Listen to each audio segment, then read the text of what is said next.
Olá, meus bens, como vocês estão? Estão dando continuidade ao vídeo anterior, né? E eu recebi algumas perguntas no Instagram, então eu decidi falar também um pouco hoje sobre o tratamento para esse neoplasia da gestação molar, tá? Então, como eu já tinha falado no vídeo anterior, o meu protocolo de tratamento era o EMACO. Então, o EMACO, eu trouxe uma colinha aqui, né? Esse caderninho me acompanhou durante as consultas, durante as minhas dúvidas, né? Para anotar tudo. E também na pré-consulta, principalmente. Por quê?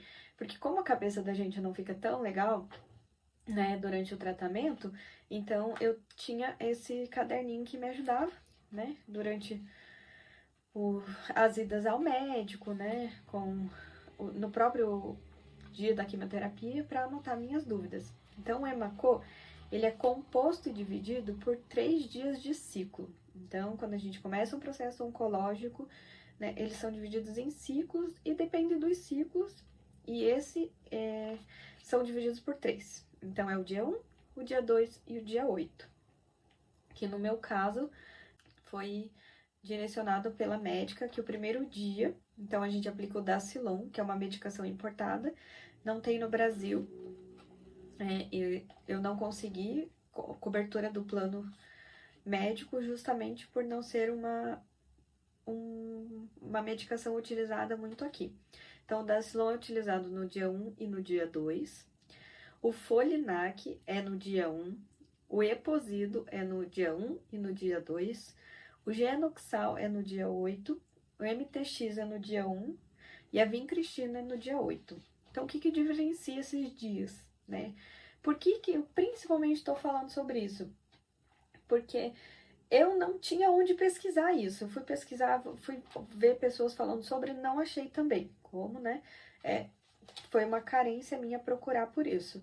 Então, eu vim falar sobre isso para que, assim como eu não, né, não me assustei chegando lá, quando a médica falou que o primeiro dia a aplicação duraria 12 horas, né? Por quê? Porque o Deslon, ele é rapidinho, aplicado na veia e tal, mas tem, né, medicações que, tem uma medicação que o Eposito, ela vai passando, deixa eu até ver se eu não errei o nome, isso, é o Eposito.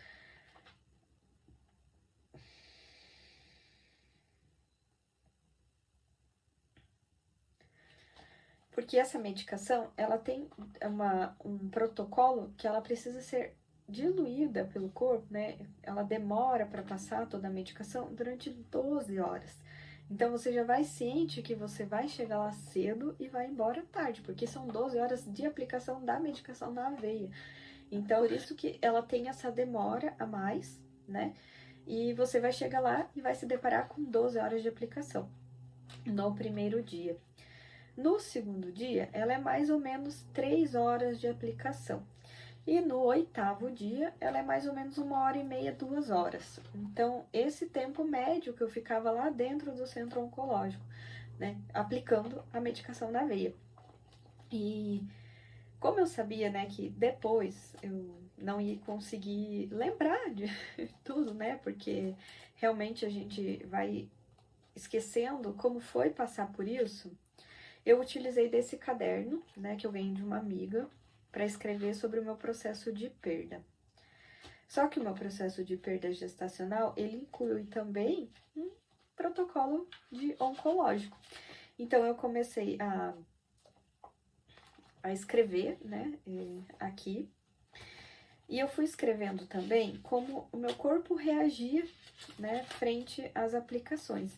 Então, aqui, né, eu escrevia os dias e os sintomas, né, de como estava sendo isso. E como foram difíceis esses primeiros dias, porque você vai sentindo uma mudança corporal. Até ontem eu tava falando com as minhas irmãs, né, e a minha irmã perguntou, tem mais alguma coisa? Eu falei, sim, a minha unha tá ficando roxa, né, porque depois eu descobri que também é um processo comum de acontecer durante o pós-quimioterápico. Então, eu não tive, Camille, né? Eu não tô generalizando nem dizendo que pode acontecer com você, mas no meu protocolo, o meu processo de enjoo da quimioterapia, ele acontecia basicamente na aplicação, né? Eu tinha um remédio que eu tomava no dia 2 e depois, né, tomava por 3 dias após a aplicação do primeiro ciclo, primeiro dia do ciclo. Então, ele controlava bem as náuseas, né? E eu não parei de comer. Então, eu já tenho uma alimentação mais saudável, né? Durante o processo oncológico, a gente recebe uma série de orientações do que a gente pode ou não pode comer, do que deve evitar, né? Porque isso interfere diretamente nas questões de proliferação do câncer. Então, tem ali um controle alimentício também, não é somente ir para a quimioterapia, mas o pós-quimioterápico, como você cuida. Então, eu tive alguns enjoos, mas eram totalmente controláveis pela medicação, mas também algumas outras reações, né, que a gente não sequer imagina, né, que vai passar. E uma dessas, né, era a questão de quando caiu o meu cabelo, né? Todo mundo me pergunta, né, como foi, né, essa questão para você, né? Eu percebi que estava caindo mais, né, e optei por deixar mais curto. Eu deixei curto num sábado e aí eu fui percebendo que na segunda-feira, quando eu fui tomar banho, primeiro que eu passei um dia muito ruim, né, porque eu fiz a aplicação na sexta, daí sábado, domingo, né, fiquei mais ou menos, e na segunda, quando eu fui tomar banho, passei o dia, assim, muita dor na minha cabeça, mas uma dor, assim, insuportável. Eu ficava segurando, assim, toda a cabeça para ver se eu conseguia aliviar aquela dor, porque o remédio de para-dor não tava fazendo nada, né, e aquela dor era muito insuportável. E no final do dia, quando eu fui tomar banho, nossa, caiu mechas e mechas. Vou colocar a foto aqui do lado pra vocês verem o tanto de cabelo que caiu num banho, né? Então, essa dor foi real muito insuportável. E eu pensei, nossa, meu, nem acredito que doía tanto a cabeça cair o cabelo, né? Porque realmente foi um processo assim de transformação. Eu não estava só me despedindo do meu cabelo, eu não estava me aproximando do que era real, né? Porque parece que até então eu tava dentro do tratamento, ok, você tá com câncer, ok, não tinha caído a ficha ainda até esse momento. E foi na queda de cabelo que me caiu a ficha real mesmo, de que aquilo tava acontecendo. Então, realmente doeu, né, essa queda capilar, e aquilo parece que me deu um alívio instantâneo, assim, de, poxa, é real mesmo, estamos nessa e é muito real, né? Toda essa angústia, todo esse sofrimento foi com todo aquele cabelo, né? Porque eu tinha visto um vídeo somente que a moça fala da queda capilar, e aí todo mundo, né, muito otimista dentro da onde eu fazia o tratamento, né, que fala, não, Camille, fica tranquila, vai cair 20% do teu cabelo. E quando eu voltei para fazer a aplicação do próximo ciclo, eu brinquei ainda com as meninas. Falei, poxa, vocês me enganaram. Vocês falaram 20%, mas acho que só sobrou 20% do meu cabelo. Porque foi, né, com o tratamento. Então, claro, a gente sabe que tem quimioterápicos que não influenciam mais na queda capilar, mas esse influenciou no meu corpo, né? Então, dentro dos processos, né, o que que eu pensei? Eu vou trazer para cá, de forma, né, mais leve, essa questão assim do que pode acontecer durante esse tratamento, né? Então, os efeitos colaterais que eu tive foi esse, né? A sensibilidade, né, na minha cabeça, foi o enjoo, que foi muito rápido, passava muito rápido. Nos outros dias eu me conseguia retomar com mais facilidade a alimentação. Outro ponto que me pegou bastante foi a questão do cansaço. Então, a imunidade baixa muito, né? Até essa minha voz aqui, né, tá de um pós-gripe aí que eu peguei que tá demorando me recuperar. Tem mais de 15 dias que eu já tô assim, desde o último ciclo, que foi no dia 2, hoje já é dia 15. E foi essa recuperação de imunidade, né? Do quão é difícil e como isso depende de cada corpo reagir. Então, a gente não tem muito controle, né? De alimentação, tava super bem, então, né, o que me ajudava na recuperação do pós-químio também, né? Eu não sentia gosto, né? O gosto era meio de alumínio, assim, na boca, mas mesmo assim eu tentava olhar para o alimento e tentar lembrar do gosto, né, para que aquilo se tornasse mais agradável também na alimentação. Mas o cansaço real, assim, foi o pior, né? né? Eu fazia sexta e sábado, meu ciclo, e na outra sexta. Então, eu voltava, assim, a me recuperar 3, 4 dias depois, né? Porque eu ficava sábado, domingo, segunda, ainda de cama. Terça eu conseguia já, opa, tô mais legal, assim, né? Eu tentei manter a rotina, então eu levava meu filho na escola, mesmo que o processo era muito cansativo, mantendo o uso de máscara, né? Pra evitar também ficar pegando alguma doença de outras pessoas. E tentava manter essa rotina, então eu levava ele pra escola junto, né, com meu marido. Claro que não carregava no colo, porque eu realmente não aguentava, né, e me poupava desses cansaços extras, porque eu tinha o apoio ali do meu marido.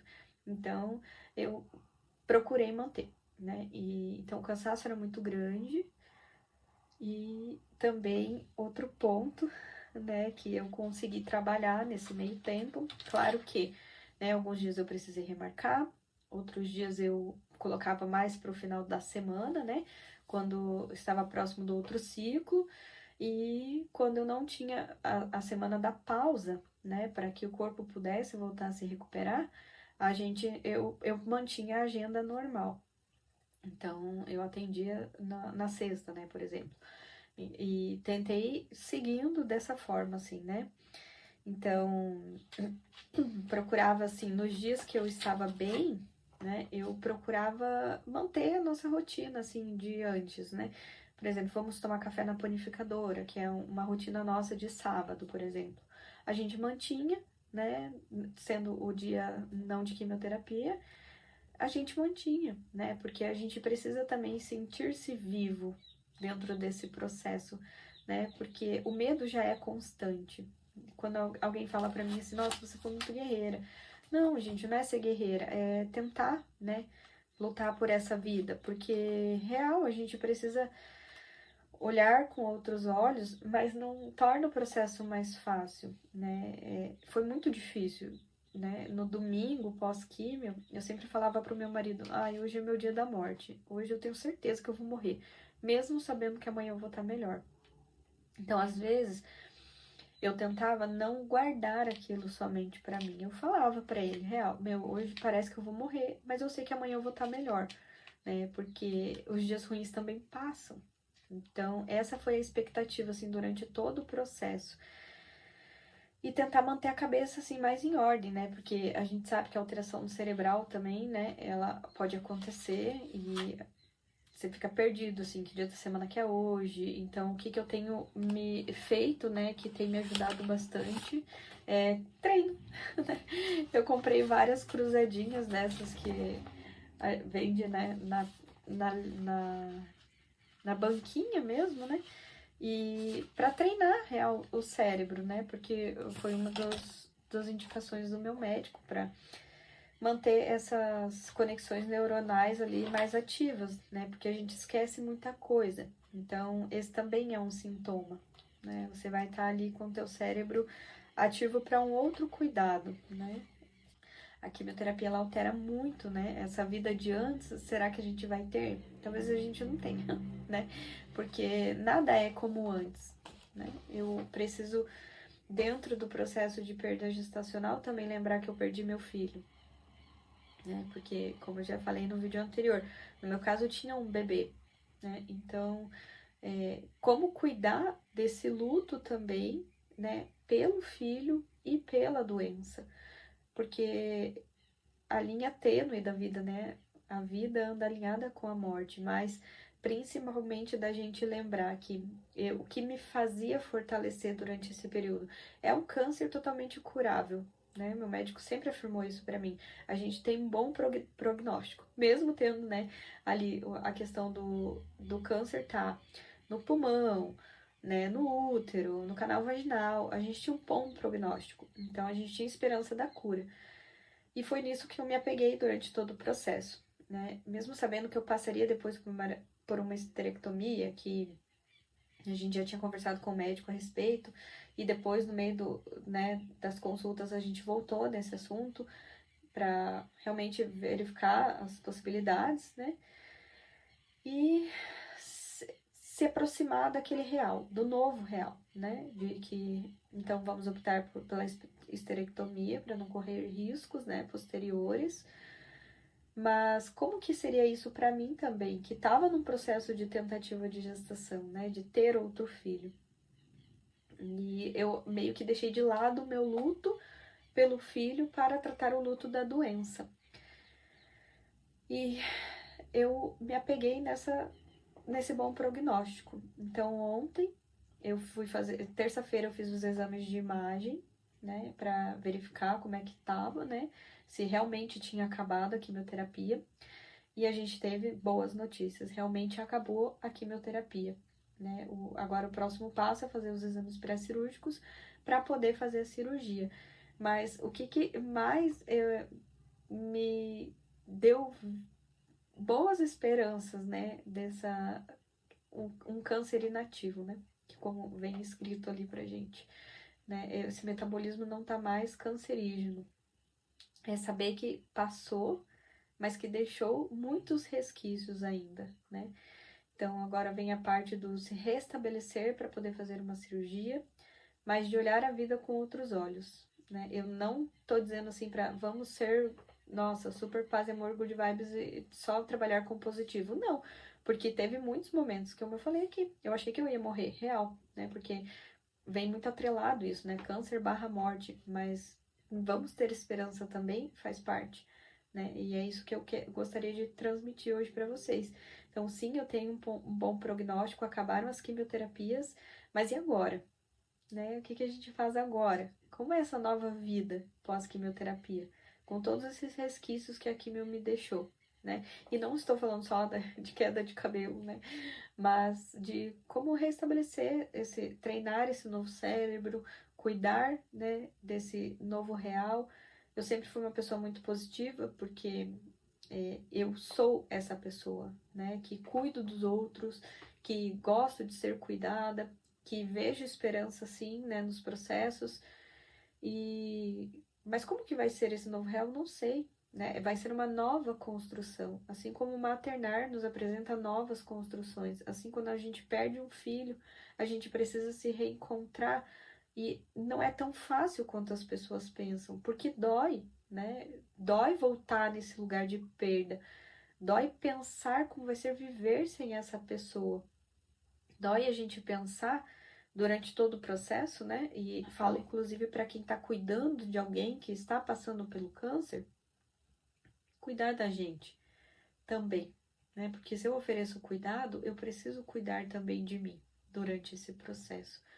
Então, hoje esse recado que eu deixo, né? Eu estou sim muito feliz com o prognóstico, como as coisas têm evoluído, mas eu também tive muito medo de nunca mais me livrar dessa doença, de acabar morrendo por essa doença.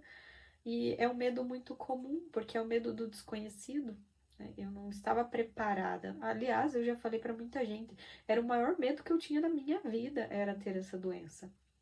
Então agora, né, me restabelecer e trazer, né, esses vídeos que vão ajudar outras pessoas, assim como eu gostaria de ter sido ajudada, porque chegar, né, num processo que você não sabe como vai ser, é muito difícil, é muito doloroso e traz muito medo carregado junto, né? Então, a minha intenção com esse vídeo realmente era trazer assim, como foi esse tratamento, quais os sintomas que eu senti, né? E como que aconteceu para mim, né? Então, o meu tratamento durou 3 ciclos, né? No todo foram 3 meses, começou no dia 31 de março e finalizou no dia 2 de junho. E isso, 3 meses. A de matemática, né? E então ele acabou, né? Por enquanto ele acabou. Então, o dia de amanhã a gente nunca sabe, mas agora é hora de comemorar essa vitória, né? Esse vídeo finaliza com essa vitória. Eu tive medo que durasse mais tempo, tive, né? Porque os outros relatos que eu vi, né, falavam sobre um tratamento mais longo. E o meu durou 3 meses. E foram os 3 meses mais difíceis da minha vida, mas eles também chegaram ao fim, tá bom? Muito obrigada por vocês estarem aqui acompanhando a minha história e espero ter ajudado você também nesse caminho. E se você tiver alguma dúvida, pode deixar aqui embaixo que eu vou fazer o possível para respondê-la.